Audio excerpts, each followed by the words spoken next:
परमेश्वर के पीछे चलते हैं और जब हम प्रभु के प्रति अपने प्रेम को कम कर देते हैं, उसकी स्तुति कम कर देते हैं, उसकी आराधना कम कर देते हैं, उसके लोगों की संगति बंद कर देते हैं, वचन को सीखना बंद कर देते हैं, तब शैतान को एक हल्का सा छेद दिखता है। आपको पता है सांप कहाँ से घुसता है घर के अंदर? बारीक छेद। सांप को कभी भी ऐसा बड़ा दरवाजे की जरूरत नहीं है। शैतान को बहुत बड़ा कुछ चीज की आवश्यकता नहीं, वो छोटी गलतियों को पकड़ता है। क्या करता है? क्या करता है? बोलो। छोटी गलतियों को पकड़ता है और उस छोटी गलती के माध्यम से आपसे बड़ी बड़ी गलतियां कराता है और आपके जीवन के ऊपर हावी होके आपका नुकसान क्या करता है? बोलो। नुकसान। कौन ने किया नुकसान? आपको पता है हम लोग एक दूसरे को दोष लगाते हैं कि इसने ऐसा कर दिया करके ऐसा हो गया, उसने वैसा कर दिया करके ऐसा हो गया, इसने ऐसा किया करके ऐसा हो गया। ये जो छोटी गलतियां बाइबल में लिखा है, छोटी लोमड़ियां दाख की बारी को नष्ट कर देती। दाख होता है, दाख देखे हो? अंगूर देखे हो? बड़े बड़े झुके होते हैं, ऐसे लटके रहते हैं, छोटी छोटी लोमड़ी रहती है। यदि उसको अंदर घुसने, एक लोमड़ी को भी बाड़ी के अंदर घुसने के लिए रास्ता मिल गया तो अंदर घुस के उचक के पूरे अंगूर के गुच्छों को खराब कर देती है, दाख की बाड़ी को। उसी प्रकार से जो शैतान है, जो सांप है, यदि आपके घर के अंदर, मैं बता रहा हूँ, एक मेरे दोस्त थे, हम उनके घर गए प्रार्थना करने के लिए और उन्हें एक प्रार्थना सभा को रखे। डीसी राज नाम था उसका, सारणी में। उन्होंने 2 दिन की प्रार्थना सभा अपने घर रखे और हम लोग को बुलाए। हम लोग जब उनके घर में गए तो हम उनके घर में जब बाथरूम में गए तो हमने देखे कि एक इतना मोटा लकड़ी का डंडा वो है, मोटा सा ऐसा लकड़ी का गत्ता, और उसको उन्होंने क्या किए, जहाँ से बाथरूम का पानी निकलता है उस छेद के ऊपर रखे और उसके ऊपर 2-3 ईंटें और रखे। मैं बोला भैया ऐसा क्यों कह रहे आपने, पानी कैसे जा रहा? अरे डॉक्टर साहब क्या बताएं, वहाँ पीछे से जो पानी बहता ना, वहां से बड़े बड़े मोटे मोटे सांप वो छोटे वाले छेद से घुस के बोले घर के अंदर घुस जाते हैं और कई बार बाथरूम के अंदर घुस गए बोले, और हमने फिर हमको मारना पड़ा। तो हम लोग क्या करते हैं बोले, जब हमको नहाना धोना रहता है तो उसको हटा देते हैं और फिर वहां से पानी बह जाता है, और जैसे ही बोले नहाते हैं वैसे ही उसको ढक्कन को वापस लगा के फिर ईंटा रख देते हैं। नहीं तो ये खेत जो है वहां से सांप बोले घर के अंदर।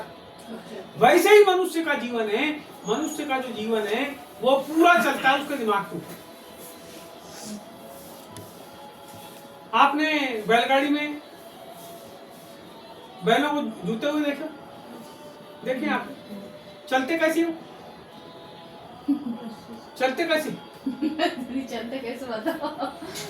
कैसे चलते?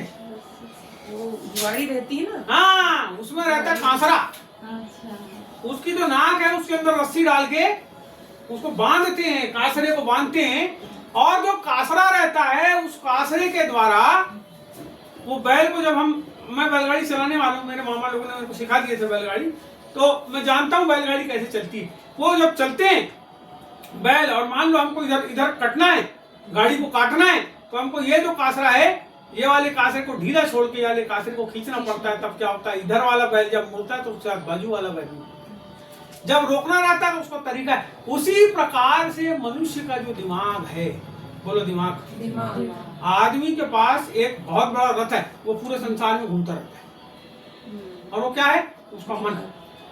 अभी बैठे बैठे आप अमेरिका पहुंच जाओगे, अभी बैठे बैठे आप अपने बंगाल पहुंच जाओगे, अभी बैठे बैठे आप अपने पति के घर पहुंच जाओगे, अभी बैठे बैठे आप जो है अपने गांव पहुंच जाओगे, अभी बैठे बैठे आप हैदराबाद चले जाओगे। बैठे ही बैठे आपको ऐसा लगा रहे मैं तो अपनी मौसी के घर आ गया, लेकिन अभी आँख खोलोगे तो कहाँ रहोगे? तो ये जो मन है, बाइबल में लिखा है, मन जो है ये क्या है, धोखा देने वाली, धोखा देने वाली। मन सबसे बड़ी एक शक्ति है जो आपको धोखा देती है, और वो है मन। और मन के बाद एक शक्ति है जो मन को बरगलाती है, और वो शक्ति का नाम है शैतान। शैतान आपके मन के अंदर विचार डालता है, और उस विचार के अनुसार जब आप चलने लगते हो तब आपको शैतान जो है वो दिशा से भटका देता है। जैसे कांसरा होता है ना, अपन खींचते हैं, कल तो वही हुआ है। जब हम ऐसे कांसरे को खींचते हैं तो वो क्या होता है, बैलगाड़ी अपना रास्ता भटक जाती है। इसका मतलब नहीं समझा? इसका मतलब ये है कि आपके मन को कोई और विचार हैं जो क्या कर रहे हैं, रास्ते से भटका दे रहे हैं, कहीं और लेके जा रहे हैं। अब हम बाइबल में से कुछ बात देखेंगे, इसके बाद हम आगे बढ़ेंगे। और इस समय हम देखेंगे याकूब की किताब और उसका 4था अध्याय और उसका 7 से लेकर के 10 तक के, कोई जिसने निकाल लिया है वो पढ़ दे। पढ़ो जोर से। 7 से 321 नंबर का पेज, 4था अध्याय, उसका 7 वचन से लेकर के 10 वचन। इसलिए परमेश्वर के अधीन हो जाओ, शैतान का सामना करो तो वो तुम्हारे पास से भाग निकलेगा। परमेश्वर के निकट आओ तो वो भी तुम्हारे निकट आएगा। हे पापियों, अपने हाथ शुद्ध करो, और हे दुचित्ते लोग, अपने हृदय को पवित्र करो। दुखी हो, शोक करो, और रो, तुम्हारी हंसी शोक से और तुम्हारा आनंद उदासी में बदल जाए। प्रभु के सामने दीन बनो तो वो तुम्हें शिरोमणि बनाए। देख यहाँ पे लिखा है, इसलिए परमेश्वर के अधीन हो जाओ और शैतान का सामना करो। यहाँ लिखा है इसलिए परमेश्वर के अधीन हो जाओ। अभी ये जो कांसरा है किसकी हाथ में?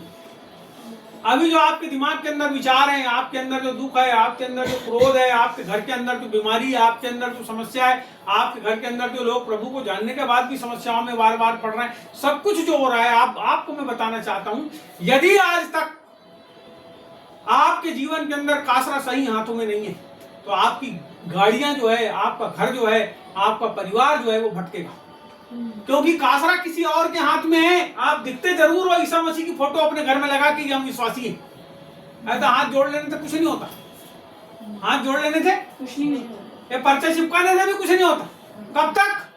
जब तक कि आप परमेश्वर के अधीन ना हो जाएं, है ना। यीशु अपने से कुछ होने वाला, आपको उसकी अधीनता में आना पड़ेगा, और जब आप उसकी अधीनता में आ जाएंगे तब वो आपको अपने अनुसार चलाएगा। अभी तक आपने जो जिंदगी जिए हैं, आपने अपने मन मर्जी का जिंदगी जिए हैं, इसलिए आप परमेश्वर के अधीन नहीं है। लेकिन जब आप परमेश्वर के अधीन होते हैं तो क्या होता है, मैं बाइबल से एक बात बता देता हूं। पतरस नाम का एक आदमी था, और वो नाव के अंदर बैठ के चेले जो हैं वो जा रहे हैं, और पतरस भी उसके अंदर था, और उसने रात को वो देखते हैं कि एक आदमी पानी के ऊपर चलता हुआ आ रहा है, और जब वो आदमी पास में आए तो देखे एक बड़ा समुद्र था, और उस समुद्र के ऊपर वो चलते हुए आ रहा है वो आदमी, और जब बिल्कुल पास में आया तो घबरा गया। जब उन्हें दूर से देखे बोले भूत है, भूत है, भूत है, भूत है। लेकिन जब वो आदमी पास में आया पानी के ऊपर चलता हुआ तो वो यीशु मसीह था। अरे अरे अरे, जब उन्हें उसको देखे तो खुश हो गए, अरे तो हमारा प्रभु है, हमारा प्रभु है, हमारा प्रभु है। तो एक आदमी इतना ज्यादा खुश हो गया प्रभु को देख के, क्या बोला, प्रभु तू कहे तो मैं पानी के ऊपर चल के तेरे पास आऊं। क्योंकि अभी तक वो धरती के ऊपर प्रभु किसके साथ चल रहा था? पतरस के साथ चल रहा था, यूहन्ना के साथ चल रहा था, याकूब के साथ चल रहा था। जब उसने देखा कि यीशु मसीह क्या कर रहा है, पानी के ऊपर चल रहा है, तो उसने बोला अरे मैं तो इसी के साथ धरती के ऊपर चलता था, अब मैं भी क्या कर सकता हूँ, मैं भी जे चल रहा तो मैं भी पानी पे चल सकता हूँ। लेकिन वो उस समय भूल गया कि ये जो है ये हमारा बनाने वाला सृष्टिकर्ता परमेश्वर है। और जब यीशु ने कहा किया तो उसने उसके ऊपर विश्वास किया, झट विश्वास किया, और अपने पैर को नाव में से बाहर निकाला और पानी के ऊपर रखा, और दूसरा भी पैर रखा, और तीसरा भी पैर रखा। और क्या जब उसने पैर रखा तो जब यीशु के पास जा ही रहा था, उसके पास पहुंच ही रहा था, अचानक से आंधी जो है उसके पीछे चली, लहरें उठी। अरे जब लहरों की ओर उसने देखा तो घबरा गया, और जैसे ही वो घबराया वैसे ही पानी के अंदर, और यीशु को बोलता है प्रभु बचा ले, और प्रभु ने हाथ बढ़ा के उसको फिर से पानी के ऊपर खड़ा कर दिया, दोनों नाव के ऊपर चल गए। सुनो, मैं आपको बताना चाहता हूं, यदि आप यीशु का हाथ थामे, यदि आप परमेश्वर के अनुसार चल रहे हैं, तो आपके जीवन के ऊपर जो भी कुछ हावी होने की कोशिश करता है वो नहीं हो पाएगा, क्योंकि आपके अंदर वो है जो इस संसार से बड़ा है।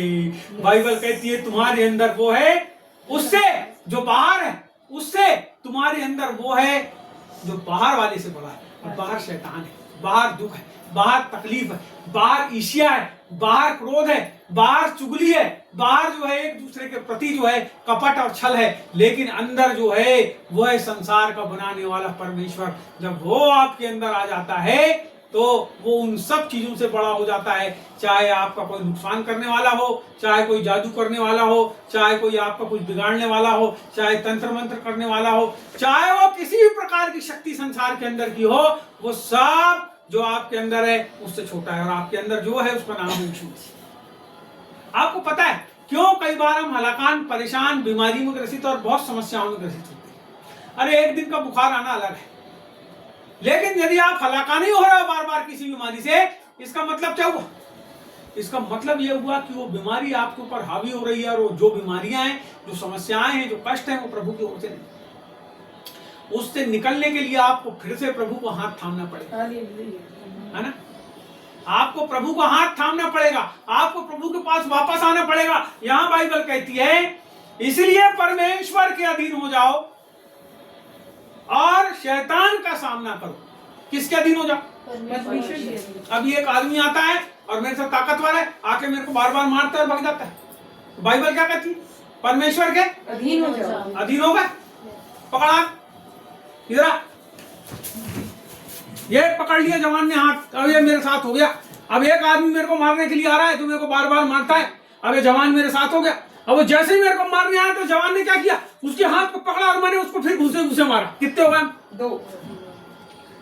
और ये तो एक जवान है, लेकिन यदि एक ये योद्धा निकला तो फिर तो 15-20 को तलवार से अकेले मार देगा। समझ रहे हैं मेरी बात? परमेश्वर के अधीन हो जाओ और शैतान का सामना करो। और बीमारी का सामना करो यीशु के नाम से, समस्याओं का सामना करो। मैं आपको बताता हूं, अभी हम कुछ दिन 2-4-5 दिन से जो है इस बात के लिए प्रार्थना कर रहे हैं कि परमेश्वर हमारे शरीरों को पूर्ण रीति से चंगा करे सारी बीमारियों से। मैं आपको बताऊं, बाइबल कहती है विश्वास करने वालों के लिए सब कुछ। मैं तो खुद डॉक्टर हूं, लेकिन मैं प्रार्थना क्यों कर रहा हूं बीमारी के लिए? क्योंकि मेरे को पता है बीमारी जो आती है वो शैतान की ओर से आती है, बीमारी परमेश्वर की ओर से नहीं है। बाइबल कहती है यदि तू मेरी उपासना बराबर करे, मेरे पीछे चले, मेरी बातों को माने, तो कोई रोग तेरे ऊपर नहीं है। इसका मतलब रोग बाहर से आते हैं, है ना, परमेश्वर की ओर से नहीं आते। तो यदि हमारे पास समस्याएं हैं तो कहीं ना कहीं हमारी गलती है, कहीं ना कहीं हमारे पाप। हम इसको देखेंगे आगे, यहाँ लिखा है सब चीज। बोलता है बाइबल, बोलती है हमसे कि क्या करो? परमेश्वर के अधीन हो जाओ और शैतान का सामना करो, तो वो भागेगा। क्या करेगा? तो भागने वाला रुकता है क्या? भागने वाला रुकता है? कभी देखे हो आपने भागने वाले को रुकते? यदि आप किसी के पीछे तलवार लेके दौड़ो तो रुक रहेगा? वो इतना जम के भागेगा कि वो गायब ही हो जाएगा। तुम ढूंढते रह जाओगे कहां गए, भाग जाएगा। तो क्या होगा? शैतान भागेगा, आपकी समस्याएं भागेगी, आपके दुख भागेंगे, आपकी जो भी कुछ आपके जीवन के अंदर समस्या। क्यों? क्योंकि बाइबल कहती है इसलिए। यदि बाइबल नहीं कहती तो मैं समझ सकता था कि ऐसा नहीं होगा, लेकिन बाइबल जो है, बाइबल में लिखा है, बाइबल जो है ये परमेश्वर का वचन है। कैसा है? परमेश्वर का वचन है, और वचन ही परमेश्वर। यीशु मसीह जो है वो स्वयं परमेश्वर है, और वो शब्द है, और शब्द देहधारी हुआ, देहधारी होकर हमारे बीच में रहा, और रहने के बाद साथ उठा लिया गया, और हमारे लिए उसने फिर से शब्दों को दिया जो इस बाइबल के अंदर लिखा है। और यही शब्द जो है वो जीवन है, यही शब्द जो है इसके अंदर सामर्थ है। इन्हीं शब्दों के अंदर जो है नया सृष्टि बनाने की शक्ति है। हमारे जीवनों को जहां डिस्ट्रॉय हो गए, जहां बिगड़ गए, जहां नाश हो रहे हैं, उसको फिर से रिस्टोर करने की सामर्थ्य रखने वाला है वचन। और जो कुछ भी बाइबल में लिखा है वो सब होगा और होता है। बाइबल में ऐसा लिखा है, परमेश्वर ने जो कुछ भी कहा है वो बगैर पूरा हुए वापस परमेश्वर के पास नहीं जाता, पूरा करता है धरती को। सिर्फ धरती पे पूरे काम होते हैं। यदि बाइबल कहती है विश्वास कर तो तू और तेरा घराना उद्धार पाएगा, तो आपको विश्वास करने की जरूरत है, विश्वास से भटकने की जरूरत नहीं। कई बार हम भटक जाते हैं, नहीं मानता तो मत मानने दे, हमको क्या करना। इसका मतलब हमारा विश्वास, यदि हम नुकसानी में जा रहे हैं तो हम बोले क्या जा रहे हैं, तो जानते कुछ नहीं होता। हम अपने बिजनेस को, अपने काम को सुधारने के लिए कुछ कर सकते हैं। यदि आप एक कदम बढ़ेंगे तो बाइबल कहती है 10 कदम आगे बढ़े। यदि हम भरोसा रखें अपने किसी काम के ऊपर, एक फेल होने वाला आदमी यदि पढ़ाई करना चालू कर दे और विश्वास करे कि परमेश्वर मेरे को ऊंचे परसेंटेज पे लेके जाएगा, तो मैं आपको बताना चाहता हूं लेके जाएगा। लेकिन कर्म बिना विश्वास, आपको पता है यदि आप विश्वासी अपने आप को कहते हो और विश्वास करना छोड़ देते तो आप विश्वासी नहीं। यदि आप कहते हो कि हम मानते थे अब नहीं मानते, इसका मतलब बीच का जो गैप है उसने आपको विश्वास को खत्म कर दिया। आपको कहना चाहिए कुछ भी हो जाए मैं यीशु मसीह को मानना बंद नहीं करना, मैं प्रभु के वचन के अनुसार चलना बंद नहीं करना। जब आप ऐसा करते हैं तो शैतान भागता है, तभी शैतान भागता है। विश्वास करने वालों के लिए कुछ भी असंभव नहीं है, कुछ भी असंभव नहीं है। इसीलिए विश्वास करें, विश्वास करें, विश्वास करें। करे का मतलब अंदर से करें और मुंह से बोले ऐसा ही होगा, होने लगेगा। आगे लिखा है यहाँ पे, परमेश्वर के निकट आओ तो वह भी तुम्हारे निकट आएगा। किसके निकट आओ? परमेश्वर के निकट आओ। किसके निकट आओ? परमेश्वर के कौन आएगा निकट। परमेश्वर के निकट? हमको आना है। ए भैया तू जा प्रभु के निकट, तू जा प्रार्थना कर, तो मैं अपने मन से उसके पास आ जाऊंगा, ऐसा है क्या? नहीं, समस्या तुम्हारी, प्रार्थना किसको करना है? तुमको कि मैं करेगा पास्टर भूखा रह के प्रार्थना करे और तुम बढ़िया बकरा मच्छी खाओ और घूमो जाओ। ऐसे ही लोग चाहते हैं कि फोकट में सब कुछ मिल जाए। लोग क्या चाहते हैं? आज एक जगह जाए, चमत्कार हमारे जीवन में हो जाए, पास्टर प्रार्थना करेगा तो सब हो जाएगा और हम बढ़िया बकरा मच्छी खा के घूमें। वो भूखा भूखा हमारे लिए घुटना टेक के प्रार्थना करें और जब हमारी कमाई हो जाए तो हम अपने रुपया में से कुछ पैसा निकाल के उसको भेंट भी ना करें। ये आज की जनता है। एक आदमी तुम्हारे लिए भूखा मर रहा है और तुम बकरा मच्छी खा रहे हो, शाम होती तो ऐसा भी नहीं सोचते कि चल 2 पीस ले जाके अपने पास्टर को, हैं? महंगा महंगा सामान अपने उपभोग के लिए और जितना बचा कुचा है चिल्लर पैसा 5 रुपया 10 रुपया अपने पास्टर के लिए। अरे अरे अरे अरे अरे बड़ी गंदी जो है सोच है आदमी की। और इस सोच के कारण जो है परमेश्वर जो है हमारी सोचों के कारण जो आशीष हमारे जीवन पे आना है वो कैसी हो जाती है हमारे कारण। परमेश्वर नहीं रोकता कोई चीज को। देखो रुपया गिर रहा है, बात समझो मेरी, गिरता नहीं है रुपया, लेकिन समझा रहा हूं। रुपया गिर रहा है और जितने इस गोले के अंदर रुपए गिर जाएंगे वो आपके हो जाएंगे। जितने इस गोले के अंदर रुपए गिर जाएंगे वो, अब आपने छत्ता लगा दिया अपने गोले के ऊपर तो गोले में पैसा गिरेगा नहीं, तो छत्ता किसने लगाया? हमने खुद। क्यों लगाया तुमने छत्ता? परमेश्वर के निकट आओ तो वो भी तुम्हारे निकट आएगा। तुम जाओ ना भाई। तुम आने का मतलब ये थोड़ी ना कि तुमको उठ के कहीं जाना है। अरे तुम जिस घर में हो, जहां कहीं हो, वहीं परमेश्वर के अधीन हो जाओ। आंख बंद करो, बोलते जाओ, धन्यवाद ईश्वर प्रभु मैं तेरे पास आता हूँ, मेरे पास आ प्रभु, मेरे परिवार में आ प्रभु, मेरे कामों में आ प्रभु, सब कुछ को परमेश्वर तू सॉल्व कर। ऐ प्रभु तू सॉल्व करने वाला परमेश्वर, तू साल्वेशन देने वाला परमेश्वर, तू उद्धार देने वाला प्रभु, तू मेरे परिवार। जब आप बोलोगे तो आपके घर में आएगा। जैसे जैसे आप बोलोगे, जितना ज्यादा बोलोगे वो आपके घर में आएगा, आपके साथ आएगा, आपके परिवार में आएगा, आपकी समस्या में आएगा और आपकी समस्या आपके जीवन से दूर होगी। कब? जब तुम परमेश्वर के पास आओगे तब। आपको पता है ताली एक हाथ से, ये मेरा हाथ है, ताली बजाओ, बजा सन सन ताली बजी, आई आवाज कब आई? लगे। दूसरा हाथ मिला, दूसरा हाथ मिलना चाहिए। बाइबल कहती है उसके पास आओ। तुम जाओ काम करने, जाओ जाओ प्रभु के पास मत आओ, तुम भी जाओ घूमने कहीं। होली थी, एक जन ने लिखा है होली, उसमें रंग गुलाल से लगा हुआ एक आदमी और चित्र में बाजू में लिखा है उसने घुटना टेक के औरत है और लिखा है उसने बी होली। होली संसार में जाओगे तो संसार के रंग में रंगोगे, लेकिन जब प्रभु के निकट आओगे तो प्रभु के अनुसार पवित्र बनते चले जाओगे और प्रभु की ओर से आनंद। प्रभु आनंद से भरा है, प्रभु शांति से भरा है, प्रभु चंगाई से भरा है, प्रभु प्रेम से भरा है, प्रभु तरस से भरा है। प्रभु हर चीजों के साथ आपके जीवन के अंदर काम करेगा। समझ रहे मेरी बात? कब करेगा? कब करेगा? जब हम कब करेगा? कब करेगा? जब तुम उसके पास आएंगे। बगैर आया नहीं करने वाला। नहीं। क्या बोल रहा है? परमेश्वर के निकट आओ तो वो भी तुम्हारे निकट आएगा। हे पापियों, अरे अभी तो बोलता पास में आओ, उसके बाद क्या बोल रहा है? हे पापियों, किसको बोल रहा है? अरे तुम पढ़ रहे, तुमको बोल रहा, मैं पढ़ रहा हूं, मेरे को बोल रहा है। हे पापियों मेरे पास आओ ना, अपने हाथ शुद्ध करो। क्या बोल रहा है? अपने हाथ, अपने हाथ शुद्ध करो। पहले क्या बोला? हे पापियों, अपने हाथ शुद्ध अपने करो। हाथ शुद्ध करो। इसका मतलब हमारे हाथ कहीं ना कहीं अशुद्ध। कैसे? यदि आपके हाथ में यदि रंग लगा है तो आपके हाथ कैसे?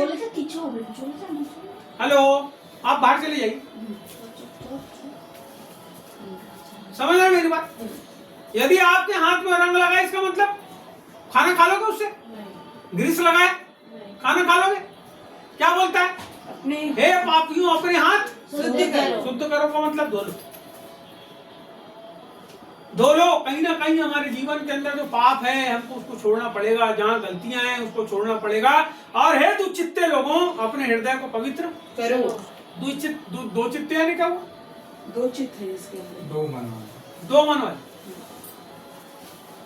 एक और तो बोलेंगे प्रभु प्रभु प्रभु, प्रभु से अच्छा कोई नहीं, प्रभु से अच्छा कोई नहीं। और जब जैसे ही उनके संसार की चमक दमक देगा तो बोले प्रभु तू यही ना, मैं अब भी आता हूँ इधर।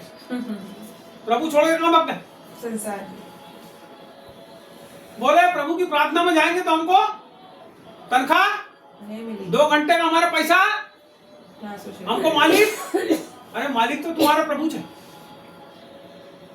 वो तनख्वाह देने वाले के पीछे अपने आप को थोड़ा, अपने जीवन को सिस्टमेटिक करो। प्रभु ऑटोमेटिक नहीं है, मेरी बात सुनो। प्रभु ने सब कुछ को सिस्टमेटिक बनाया है। कैसे बनाए?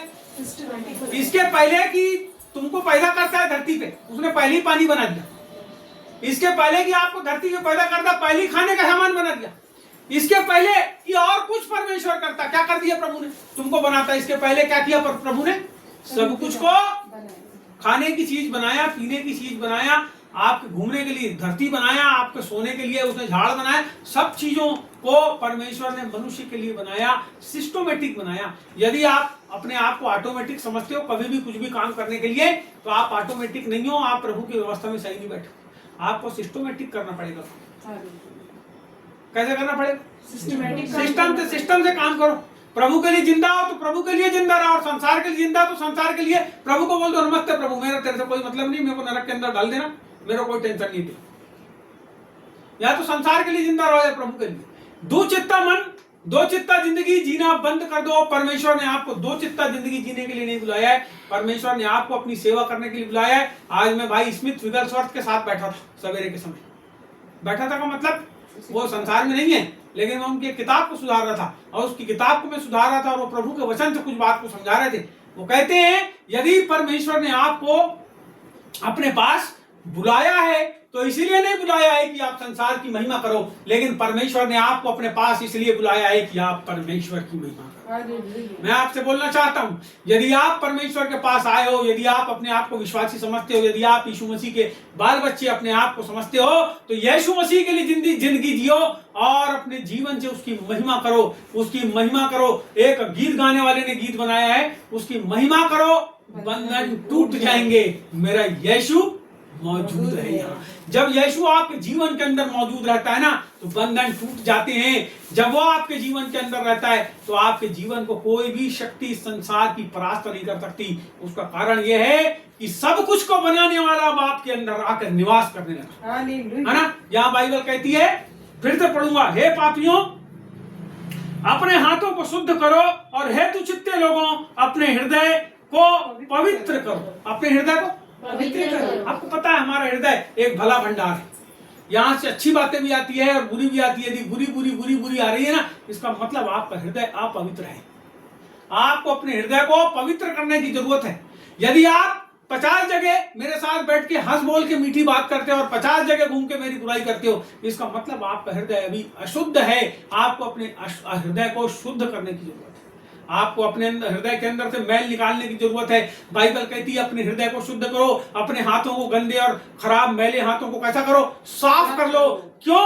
क्योंकि जब तुम आओगे तो तुम्हारे हाथों में कोई पाप नहीं होना चाहिए। जब तुम आते हो तो तुम्हारे हृदय के अंदर गंदगी नहीं होना चाहिए। जब आप प्रभु के पास आते हो तो शुद्धता होना चाहिए, पवित्रता होना चाहिए। और ये पवित्रता आप अपने मन से नहीं ला सकते। इसके पहले तुम्हारे हाथ गंदे हैं, तुमको कौन बताएगा? पता है? बोलो, यीशु बताएगा। आपको शुद्ध करने वाला भी वो है और आपके हृदय को पवित्र करने वाला भी वो है, बशर्ते आप उसके निकट आओ। जब आप मेरे घर के अंदर आओगे गंदे मैले पैर से, मैं बोलूंगा वहां पानी रखा है, क्या करो? अरे तुम्हारे हाथ भी गंदे, साबुन रखिए हाथ को, उसके बाद अंदर आओ। क्योंकि जब मेरे घर में आओगे, मेरे घर का पर्दा पकड़ोगे, तुम्हारे काले हाथ से मेरा पर्दा भी कैसा हो जाएगा? सफेद पर्दा। जब बैठोगे आप गंदे कपड़े से, तो मैं क्या करूंगा? आपको बोलूंगा भैया आप अच्छे कपड़े पहन के आया करो, है ना। क्यों? क्योंकि तुम्हारे कपड़े में से बास आती है। मेरे परमेश्वर के पास जब मैं जाता हूं तो मैं अपने आप को साफ करके जाऊं। अभी मैं आंगन में, ये हाथ पैर धोना क्या है? आंगन में जाना, अपने आप को शुद्ध करना। अरे उसके मंदिर के अंदर तो अभी प्रवेश करे नहीं, अभी आंगन में वो हाथ पैर धो लो पहले, उसके बाद क्या करो, अपने हृदय को भी साफ करो। अब मैं भेंट चढ़ाने वाला हूँ, प्रभु को धन्यवाद की भेंट चढ़ाने वाला हूँ। प्रभु मेरे को धो के शुद्ध कर, साफ कर, पवित्र कर। प्रभु जहां मैंने पाप किया हूँ, मेरे पापों को क्षमा। आपके पाप, आपकी गलतियां, मेरी गलतियां, सबकी गलतियों को प्रभु क्षमा करता है। और जब हम उसके निकट जाते हैं तो क्या कहता है, अपने हृदय को, अपने हाथों को, सब चीज को धो। क्यों धो? मैं तुमको पवित्र करूं, शुद्ध करूं, क्योंकि अब तुम मेरे मंदिर के अंदर प्रवेश करने वाले हो, मेरी आराधना में प्रवेश करने वाले हो। आगे यहाँ लिखा है, दुखी और शोक करो। दुखी और शोक करो। क्यों दुखी हो जी? अपने पाप के कारण। क्यों शोक करो? जो तुम गलती करते हो उसको मानते नहीं। जो गलती करते हैं हम लोग, हम क्या करते हैं, यदि हम अपनी गलती को स्वीकार नहीं करते तो कैसे कैसे प्रभु क्षमा करेगा? आप अपने आप को धर्मी, खुद ही धर्मी बना लेते हो। कैसे तुम्हारे धर्म के काम फटे और मैले कीचड़े के सामने हैं प्रभु? आप कितने भी अपने आप को अच्छा बनाने की कोशिश करो, लेकिन बाइबल बताती है वो हमारी सब चीजों को, अंदर की चीजों को, जिसको तुमने दबा के रखे हो चुपचाप, जो पाप करते हो ना, गंदे गंदे जो भी कुछ करते हो अंदर ही अंदर, जितने भीतराघात करते हो अंदर ही अंदर, सब कुछ को प्रभु जानता है। और बाइबल कहती है अपने हृदय को क्या करो, अरे रो, बोलता है पश्चाताप करो। यदि तुम नहीं प्रभु को बताओगे तो बाइबल कहती है जो चीज तुम चुपचाप गुप्त में करते हो उसको ऊंचे के ऊपर से प्रचार किया जाएगा। यह प्रभु का सिद्धांत है, मैंने नहीं बनाया। यदि आप अपनी गलतियों को नहीं मानोगे, एक दिन आएगा जब लोगों को पता चलेगा और आप तुम पूरे रूप से बदनाम हो। उसका कारण क्या है कि तुमने उसको माने नहीं, इसलिए गुप्त में किया हो। तो जल्दी से प्रभु के सामने अपने पापों को मान लो। क्या बोल रहा है, दुखी हो और शोक करो और रो, अपनी हंसी शोक में और तुम्हारा आनंद उदासी में बदल लो। तुम्हारा आनंद उदासी में बदल लो। यदि प्रभु की सेवा करना चाहते हो, यदि प्रभु के साथ चलना चाहते हो, अपना जीवन परमेश्वर को दे। आपको पता है, यदि कोई सेवा करना चाहे, मेरी तरफ जानते हो, यदि कोई सेवा करना चाहे, इधर देख सकते हैं, यदि कोई सेवा करना चाहे, समझ रहे हैं मेरी बात, यदि कोई प्रभु के पीछे आना चाहे तो अपने आप का इनकार करे। काय का इनकार करे? अपने आप का इनकार। काय का इनकार करे? अपने आप का। काय का इनकार करे? अपने आप का करे। मोबाइल बंद कर दोगे, तुम अपने आप का इनकार करो। बोलो यीशु मसीह जय। समझ रहे मेरी बात? अभी आप अपने मन के अनुसार चल रहे हो, प्रभु के अनुसार नहीं चल रहे। क्योंकि जो आदमी प्रभु के पास बैठा है और वो कुछ बता रहा है उसको नहीं सुन रहा है, इसका मतलब प्रभु के साथ रहते हुए भी वो कहाँ है? संसार का। बहुत बड़ी बात होती है समझना किसी चीज। क्योंकि बैल भी दो प्रकार के होते हैं, गाड़ी वाला होता है और एक खुला होता है। उसके पास जाओ तो संसार मारता सींग, उसको जाओगे ना मारने के लिए, डंडा तुम्हारे पीछे दौड़ता सींग ले। और एक बैल वो होता है जो कासरे में बंधा रहता है, उसको किधर खींचोगे उधर के रास्ते में तुम्हारी गाड़ी मिलेगी। समझने की जरूरत है। हम किस प्रकार के व्यक्ति हैं, प्रभु के साथ बंधे हुए हैं या छूटे? छूटे नहीं। प्रभु कैसे हो ना, अधीनता में रहने वाले हो। जब अधीनता में रहोगे तो सिस्टोमेटिक हो जाओ। बोलो सिस्टोमेटिक। सिस्टोमेटिक होना है तो अधीनता में रहना पड़ेगा। इस धरती में जिस घर के अंदर रहते हो उस घर के यदि मुखिया हो तो तुम्हारे परिवार के लोग तुम्हारे अधीन होना नहीं है, इसका मतलब वो भी छुट्टे पहले। समझने की जरूरत है। मेरे घर के लोगों को, आपके घर के लोगों को, तीसरे घर के लोगों को, चौथे घर के लोगों को, ये वीडियो सुनने वाले लोगों को भी समझने की जरूरत है कि हम क्या कर रहे हैं, हमारा जीवन कैसा है। हम प्रभु के अधीन है तो अपने परिवार के मुखिया के अधीन है। तीसरी बात, जिस कलीसिया में जाते हैं उस कलीसिया के अगुए के भी बात को समझना है। और नहीं समझते इसका मतलब आप कैसे हो, फिर आप प्रभु की अधीनता में। इतनी बात है, अधीनता की बात बहुत छोटे से जगह से शुरू होती है। वो जगह है तुम्हारा घर। आप अपने माँ बाप के अधीन होगी, आप अपने स्कूल में अपने मास्टरों के अधीन होगी, स्कूल से निकल के कॉलेज में आप अपने अगुओं के अधीन होगी। उसके बाद कलीसिया के अंदर तो आप जाते ही तो कलीसिया में अपने अगुओं के अधीन। बोलो यीशु मसीह, बोलो यीशु प्रभु की। अंतिम बात है, इसको समाप्त करेंगे। यहाँ लिखा है आखिरी बात, प्रभु के सामने दीन बनो तो वह तुम्हें शिरोमणि। प्रभु के सामने, किसके सामने? प्रभु के सामने। कैसे बनोगे दीन? कैसे बनोगे दीन? दीन कैसे बनो? बता भाई साहब, कैसे बनोगे? उसकी बातों को मानने से। उसकी बात को मान के भैया बोलते हैं दीन बन। आप कैसे बनोगे दीन? अपनी गलतियों को पूरा मान लेना उसके साथ। दीन बनने का मतलब क्या होता है? ये अच्छी बात है, अच्छी बात है। दीन बनने का मतलब क्या? नम्र। मैंने पिछले बार बताया था आपको कैसा होता है नम्र आदमी। अरे सर आइए आइए आइए, अरे दीदी आइए आइए, बैठिए बैठिए, पानी पीजिए, चाय पीजिए,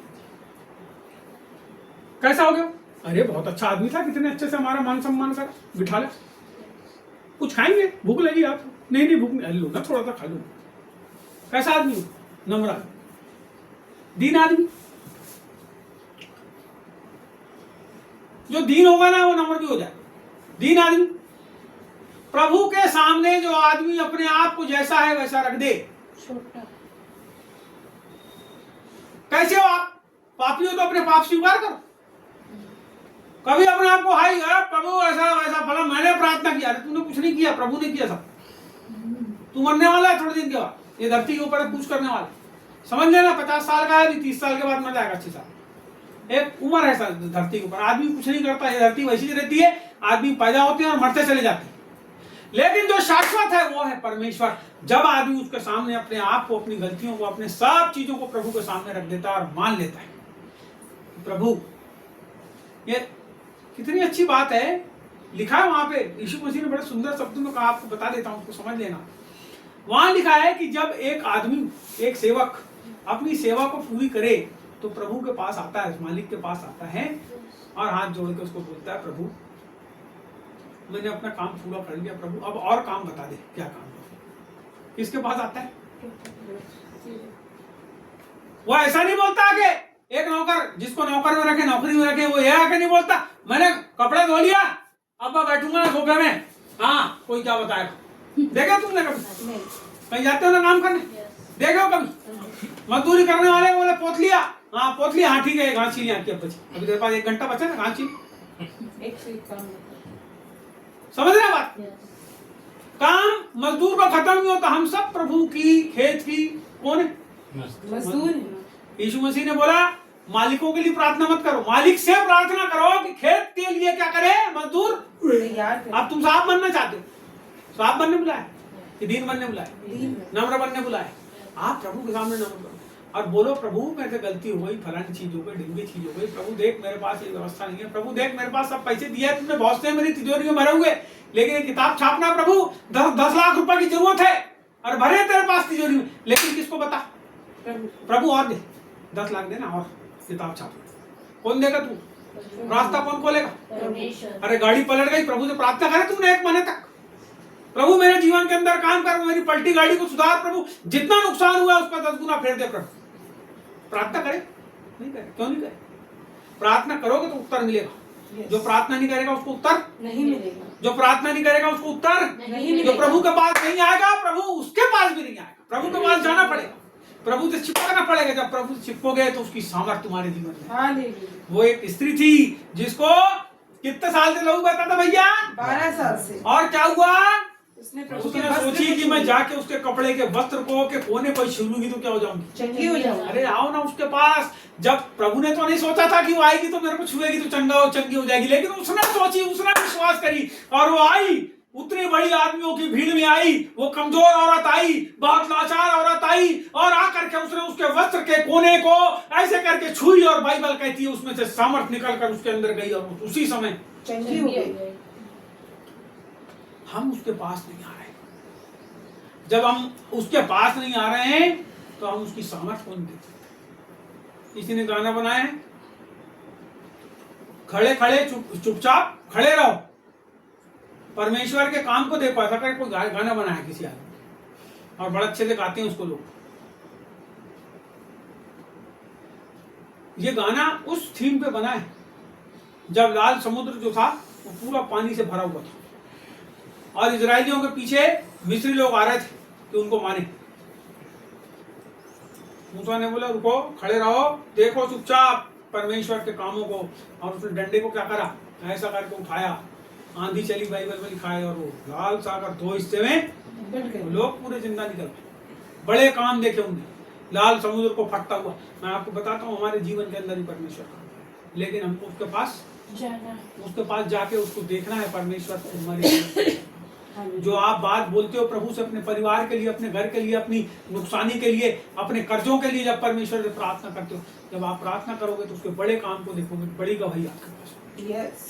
आज मैं आपसे यही कहना चाहता हूँ, शैतान का सामना करो तो वो भागेगा, तुम्हारे पास से भागेगा। लेकिन इसके पहले की सामना करो परमेश्वर के अधीन, प्रभु के अधीन। आइए प्रभु।